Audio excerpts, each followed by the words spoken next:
Welcome, Adam. It's so great to have you. Thanks for having me. Do we consider you a Bronx boy or a Long Island boy? That's a good question. I would say I'm a little bit of both. I mean, in reality, I would say I'm more of a Long Island boy because I moved to Long Island when I was like 9. Right. So, you know, I definitely grew up on Long Island, but you know, I'm a Bronx boy at heart.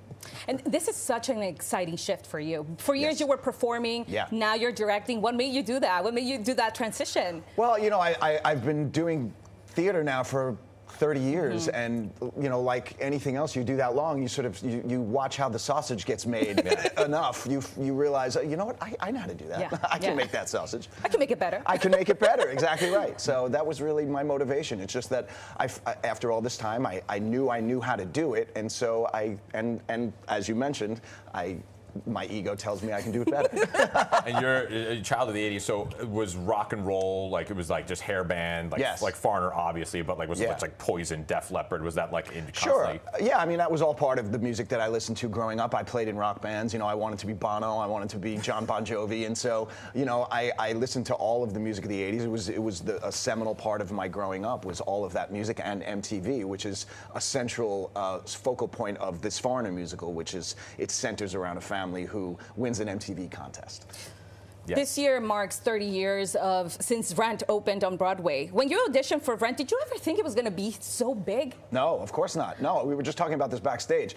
You know, so and I often get cast, like, you know, I often get asked, like, what was it like when you got cast as Roger in Rent? And I remind people that it wasn't the Rent it is now 30 years later. It was a 3-week off-Broadway run that we all were trying to figure out how we were going to keep our jobs and still go to rehearsal and do the show every night, but yet also still work. And decades later, it continues to resonate. Rent. Absolutely. How do you feel about that? Well, I mean, it's a testament to Jonathan Larson and his lasting legacy, and it's the music. It's just really all about the music. Anything that lasts this long, it's, you know, the conditions of the show are situational, they're incidental, but it's the overall message in the music that continues to resonate all these years later. And it's the irreverence of Rent was something that made it so special. It was unlike anything you ever saw on stage. And do you kind of, going in on an early stage of it, do you take that with you when you're creating your own show, that like this is not going to be a typical show? Well, I mean, I don't set out with the intention of doing something groundbreaking or something completely out of left field or avant-garde. Like I'm not that kind of theater maker. I just want to create something that's fun and that audiences enjoy and that is of the highest quality. And so, you know, whatever that may be in whatever sort of genre it takes me. And you want to know what love is? I do want to know what love is. I thought I knew. Important. No, I do know. Hi, Nina. How about a speed round of questions? Sure, go for that. Okay, first concert you ever went to? Triumph. Dream role you haven't played yet? Max and the Producers. Oh. Nice. Favorite 80s song that still gets you hyped? Feels like the first time. Of course.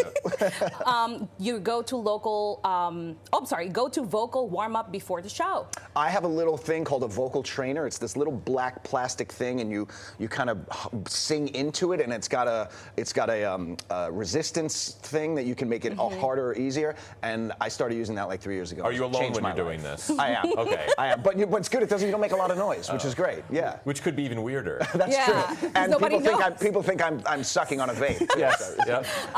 One word you would describe this musical with? One word would I describe this? Fun. Good. Looking forward We to need it. a little bit of that nowadays. Yes, absolutely. That's awesome. Well, thank you so much. Thank you, guys. Thanks for having me. It's so great to have you. Yeah. Thank you, thank you, thank you. And you can check out this production of Feels Like the First Time, the Foreigner musical directed by Adam Pascal, to premiere at the Tillis Center at Long Island University this Friday, April 17th through 26th.